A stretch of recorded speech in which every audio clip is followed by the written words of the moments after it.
Heroes Library, where we dive into comics one panel at a time. I'm Robbie, this is JC, and today we are reviewing The Punisher. It's a series from 2022. Yep. And we're about to dive in it and give us our thoughts. I'll let JC start, and then I'll give my thoughts as well. Cool.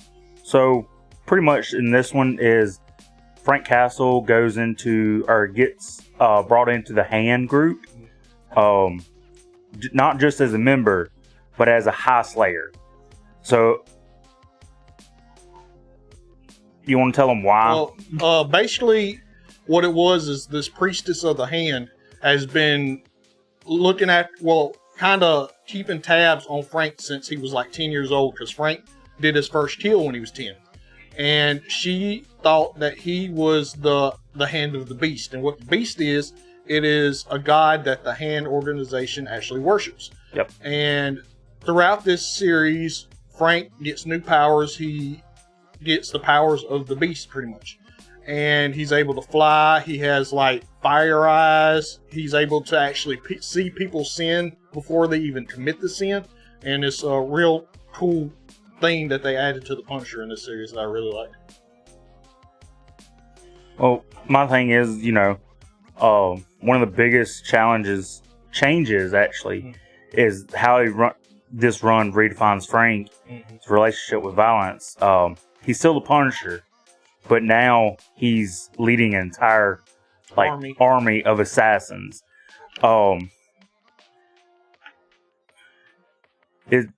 thing that I was sitting there was like, because I've watched the movie, Punisher, and like I'm still new to comics, and mine was like, is he fighting for justice like he always does, or is he becoming the thing that he's trying to stop? Yeah. So I will say it's a really good series that I really enjoyed. I read it and then I got him to read it, and I was like, I fell in love with it. I wish there was more than what it is now. Yeah, actually, another thing, one of the main antagonists of this series is Ares himself, the God of War. And the God of War and his apostles are going around selling all these gamma-based weapons, and Punisher in the Hand is going after him to try to stop it. Well, actually, Punisher and Ares actually have a fight midway through this series, and Punisher actually kills Ares.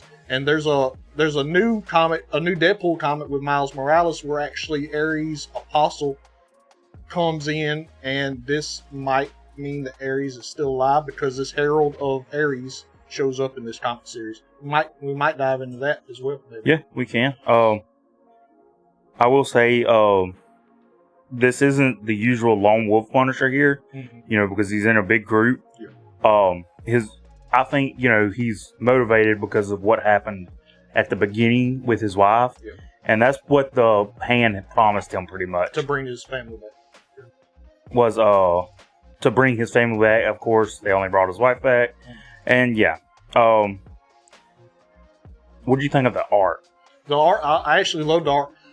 The flashback art, I wasn't really a big fan of that art, but the modern day art. The flashback put it like in the early 80s art style. Yeah, I think is what I would honestly say. It could be, but it could be early 90s too art. But the present day art, like when he's actually the Hand of the Beast, the little bit of time that he is, I love that. Also, so what I was going to say about it is, what I liked was the fighting scenes. You could actually tell they were intense, and you could feel the weight of every kill that Frank has and all that kind of stuff. In one panel, we see like an airplane going down, and there's like a severed head and like a body that's like cut into pieces. I remember that one. Yeah, but I mean, you can really get more emotional connection with those panels in this comic. Yeah, but the big thing that really got me.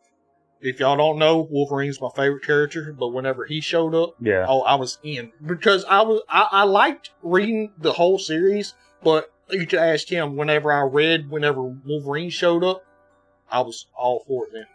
Alright, so let's what worked with this series, do you think? I like the aspect of like Frank actually getting powers. He's not just like a war hero vigilante. He actually has powers in this, even though he doesn't keep them. For a little short stint of time, he's actually able to go up against these big powered heroes. Like, I mean, he goes up against Doctor Ares. Strange. Ares, and he kills Ares. A god. Yeah, he kills him. You know? But my thing is, it's a unique take on Frank Castle. Mm-hmm. Like, I mean, it's great action sequences. There's emotional depth, in the character-driven, stuff like that. The only thing that I really didn't like, well, not that I like, but some people may not like, is, some fans may not like the mystical elements of it. I mean, it has some mystical elements Doctor in the whole book. And whenever Doctor Strange shows up.